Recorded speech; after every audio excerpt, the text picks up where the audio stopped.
ఈరోజు సాయంత్రం 7:30 గంటలకు లక్నో సూపర్ జైంట్స్ వేస్ రాజస్థాన్ రాయల్స్ మధ్య మ్యాచ్ జరగనుంది. ఈ మ్యాచ్ లక్నోలోని ఎకనా స్టేడియంలో జరుగుతుంది.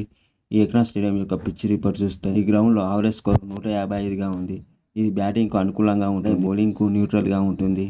ఇక్కడ జరిగిన 9 మ్యాచ్ల్లో చూసుకుంటే పేసర్లకు 64 వికెట్లు పడగా స్పిన్నర్లకు 46 వికెట్లు పడ్డాయి. ఈ గ్రౌండ్లో ఫస్ట్ ఇన్నింగ్స్లో బ్యాటింగ్ చేసిన టీంలు 11 సార్లు గెలవగా సెకండ్ ఇన్నింగ్స్లో బ్యాటింగ్ చేసిన టీంలు 5 సార్లు గెలిచాయి. అలాగే ఈ రెండు జట్ల మధ్య ఇప్పటి వరకు 4 మ్యాచ్లు జరిగాయి. అందులో ఎల్ఎస్జీ ఒకసారి విజయం సాధించగా రాజస్థాన్ రాయల్స్ 3 సార్లు విజయం సాధించింది. అలాగే ఈ రోజు ప్రిడిక్షన్ చూస్తే ఎల్ఎస్జీ జట్లో KL Rahul and Marcus Stoinis score చేసే అవకాశాలు ఉంది.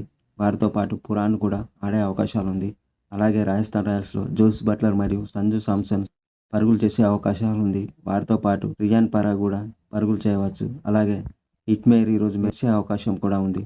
ఎల్ఎస్జీ జట్టులో రవి బిష్నాయ్ అండ్ కృణాల్ పాండ్యా వికెట్లు తీసుకోవచ్చు. అలాగే వారితో పాటు ఎం యాదవ్ మరియు మార్కస్ స్టోయినిస్ కూడా వికెట్లు పడవచ్చు. అలాగే రాజస్థాన్ జట్టులో ట్రెంట్ బోల్ట్ అండ్ అవేష్ ఖాన్లకు వికెట్లు ఎక్కువగా పడే అవకాశాలు ఉంది. వారితో పాటు వై చాహల్ కూడా వికెట్లు పడవచ్చు. రాజస్థాన్ జట్టులో సందీప్ శర్మ మరియు ఆర్ అశ్విన్లకు ఒకటి కంటే ఎక్కువగా వికెట్లు పడకపోవచ్చు.